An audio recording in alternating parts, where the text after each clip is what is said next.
Halo Bapak Ibu, rekan-rekan semua, apa kabar? Berjumpa kembali bersama saya Ricky V. Martono dalam Manajemen Logistik seri ke-10 yang membahas isu logistik lintas negara. Di sini kita akan mengangkat dua contoh yaitu Brexit dan terusan KRA ya, contohnya di sini. Karena memang logistik pada akhirnya akan melintasi berbagai macam negara ya, mengingat perdagangan yang semakin terbuka ya, free trade agreement antar negara sehingga tarif maupun pajak antar negara itu lebih lebih rendah ya.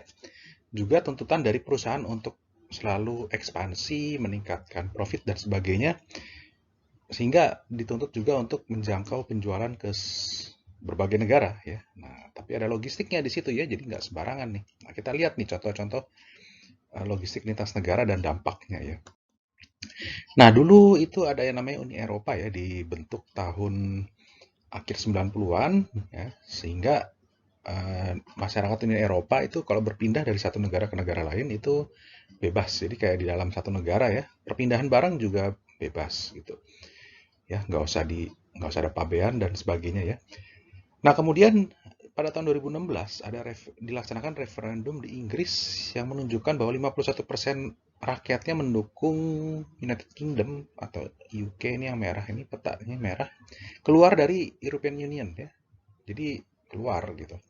Prosesnya kemudian dimulai tahun 2017 sampai akhirnya benar-benar UK ini United Kingdom ini benar-benar keluar dari Eropa tahun Maret 2019 gitu ya. Tapi ini bukan hanya sekedar isu Inggris keluar dari Eropa ya. Karena ketika masih Inggris bagian dari Eropa itu kita lihat ya, manusia tenaga kerja yang masuk ke Inggris dari Eropa daratan maupun barang-barang atau logistik atau moda transportasi bebas bisa masuk ya. Begitu juga ketika orang dari atau tenaga kerja dari Inggris menuju Eropa daratan, logistik moda transportasi menuju Eropa daratan dari Inggris juga bebas aja gitu kan, karena masih dianggap dalam satu negara gitu ya. Nah, tentunya menarik ya karena pendapatan per kapita Inggris ini lebih tinggi dari Uni Eropa ya. Di Inggris itu sekitar 39.000 USD tahun 2016 ya kira-kira. Di Eropa tuh rata-rata 33.000 USD per kapita. Sehingga bekerja di Eropa daratan, wah enak banget nih kalau gue kerja di Inggris, pendapatannya lebih tinggi gitu ya. Namun kemudian muncullah Brexit.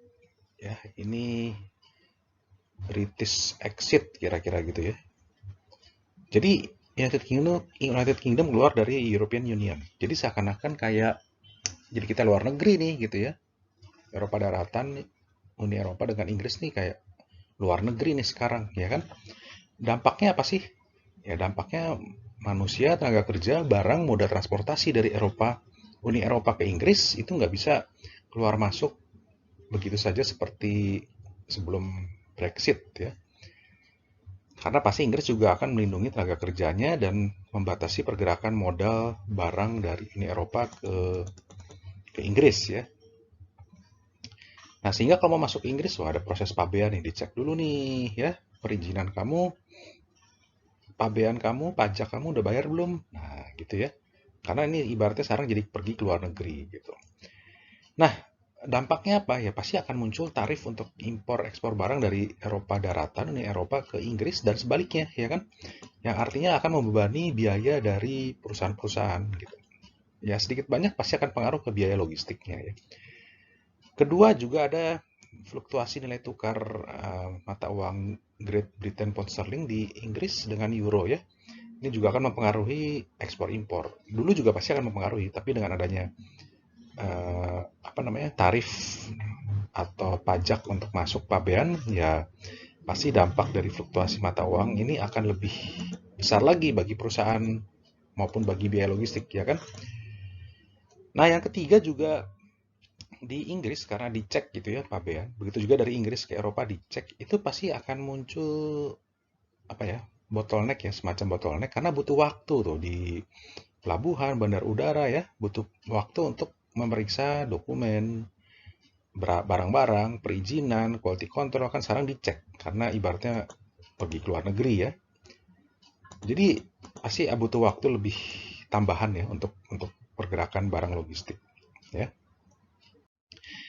Nah, contoh kedua dari logistik antar negara, lintas negara ini adalah terusan kera nih. Nah, jadi latar belakangnya seperti ini. Jadi misalkan ada barang atau kapal ya, kapal laut dari Timur Tengah ke Eropa menuju Cina itu lewat Selat Malaka nih, Singapura, Laut Cina Selatan sampai ke Cina. Begitu juga sebaliknya, dari Cina lewat Selat Malaka menuju Timur Tengah Eropa. Namun kemudian muncullah hmm, ide ya untuk, nah ini nih yang merah nih, garis-garis membuka yang namanya terusan kera di Thailand, sehingga kapal-kapal nggak perlu lewat Selat Malaka, tapi dari Timur Tengah Eropa ke Cina dan sebaliknya lewat terusan kera ya. Nah itu dampaknya apa sih? Ternyata waktu tempuh kapal itu 1.200 km lebih pendek kalau lewat terusan kera dibandingkan lewat Selat Malaka. Menghemat waktu dan bahan bakar ya pasti ya. Artinya biaya akan lebih rendah mestinya ya. Dan lead time lebih cepat ya. Cepat. Nah, biaya pembangunan terusan kera ini sekitar 30 miliar USD.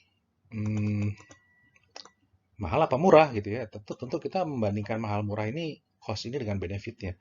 Nah, jangan lupa nilai barang yang melintasi Selat Malaka pada tahun 2016 itu sebanyak 1 triliun USD per tahun. Biaya pembangunan 30 miliar, tapi nilai barangnya 1 triliun. Jadi sebenarnya biaya pembangunan ini hanya 3% ya. Iya, 3% dari nilai barang gitu. Jadi ya murah gitu ya. Ditambah tadi 1.200 km lebih pendek.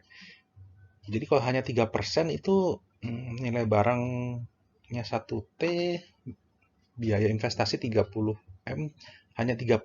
Jadi kalau ya pasti break even point-nya cepat sih mestinya ya. Nah, tapi ini mungkin juga terusan kera dan Selat Malaka dibuka barengan supaya lebih banyak kapal bisa lewat, atau malah mungkin yang dari Selat Malaka ditutup sepenuhnya dan jalur perdagangan pindah ke Selat Malaka, terusan kera dari Selat Malaka karena lebih pendek semua nih, 1.200 km lebih pendek ya, lebih cepat gitu. Tapi ini memang masih diskusi ya, masih analisis. Karena nah ya, kalau semua keterusan kera kita harus ingat siapa yang berkepentingan di Selat Malaka ini. Ya, ada kan kalau dari Selat Malaka pelabuhan besarnya Singapura, yang kedua Port Klang di Malaysia. Jadi ini kepentingan Malaysia dan Singapura nih kalau semua atau sebagian besar atau sebagian pindah ke terusan kera kapal-kapalnya, maka nilai pendapatan pelabuhan Singapura dan Malaysia ini akan menurun dong. Mereka juga pasti kalang kabut ya. Wah, gimana nih kalau pada pindah nih? Ya, dan kita harus ingat bahwa Singapura dan Malaysia adalah, nah ini kalau semuanya pindah ke terusan kera ya, kita harus ingat Singapura dan Malaysia adalah bagian dari Commonwealth. Sehingga rasa-rasanya akan sulit membangun terusan kera ya, karena Commonwealth di belakangnya ada Inggris nih, pasti akan menghambat nih secara politis. Janganlah ngapain terusan kera dibangun, nanti Singapura Malaysia kepentingan Inggris juga terganggu gitu ya. Jadi kita harus lihat dampak-dampak berikutnya ya dari logistik ini. Ini yang paling penting, pikirkan dampak-dampak berikutnya ketika kita membuat sebuah kebijakan ya, atau efisiensi ya. Nah, dengan demikian logistik lintas negara pasti juga akan menyentuh kepentingan negara lain, yang mana pada akhirnya setiap negara akan mengamankan jalur logistiknya masing-masing karena di situ ada nilai barang dan pendapatan yang melalui jalur logistik. Sehingga pada akhirnya sedikit banyak beberapa negara juga akan mengamankan jalur logistik menggunakan kekuatan militer pasti ya ujung-ujungnya ya. Ya, dan ini yang membawa kita pada topik atau isu berikutnya dari manajemen logistik seri ke-11, yaitu logistik militer ya, yang merupakan ini bisa menjadi perang era modern ya. Informasi lebih lanjut bisa diperoleh dari buku manajemen logistik karangan saya sendiri, dan silahkan follow IG saya di ricky.vmartono. Jangan lupa subscribe ya rekan-rekan. Terima kasih.